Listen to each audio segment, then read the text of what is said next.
नमस्कार, मी पंजाब टेक. आज आहे 24 मे 2025. सर्वप्रथम शेतकऱ्यांना सांगू इच्छितो की 30 मे पर्यंत असाच पाऊस पडणार आहे. आणि मी आहे आमच्या शिरूर तालुक्यात दुधना धरणावर आहे आणि या ठिकाणाहून सर्व शेतकऱ्याला अंदाज देणार आहे.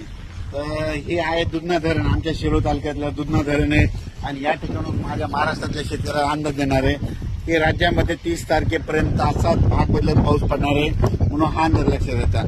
पण राज्यात सांगायचं झालं तर सर्व शेतकऱ्यांसाठी आनंदाची बातमी, 1, 2, 3 जूनला राज्यात सूर्यदर्शन होणार आहे. पाऊस विश्रांती घेणार नाही, वरून रजेवर जाणार आहे म्हणून हा अंदाज लक्षात येतात. म्हणजे सांगायचं झालं तर 1 जून, 2 जून, 3 जूनला वरून राजा विश्रांती घेणार आहे, रजेवर जाणार आहे म्हणून हा अंदाज लक्षात येतात.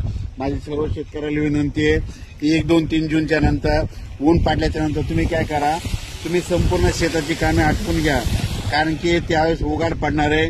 नंतर परत 5-6 जूनच्या नंतर थोडं तुरळक कुठेतरी पाऊस चालू राहील. पण राज्यात मात्र 1, 2 जून, 3 जूनला सूर्यदर्शन होणार आहे, चांगलं हवामान कोरडं राहणार आहे म्हणून हा अंदाज लक्षात येतात. पण राज्यात मात्र आता 27, 28 आणि 29 मेला म्हणतं ठिकठिकाणी मुसळधार पाऊस पडणार आहे, भाग बदलत पडणार आहे म्हणून हा अंदाज लक्षात येतात. राज्यात दररोज वेगवेगळ्या भागात 2-2 दिवस पाऊस मुक्काम करत जाणार आहे म्हणून हा अंदाज लक्षात येतात. पण राज्यात मात्र 30 मे पर्यंत असंच पावसाचं वातावरण राहणार आहे म्हणून हा अंदाज लक्षात येतात. अचानक वातावरण बदल झाला तर लगेच एक मेसेज दिला जाईल. धन्यवाद.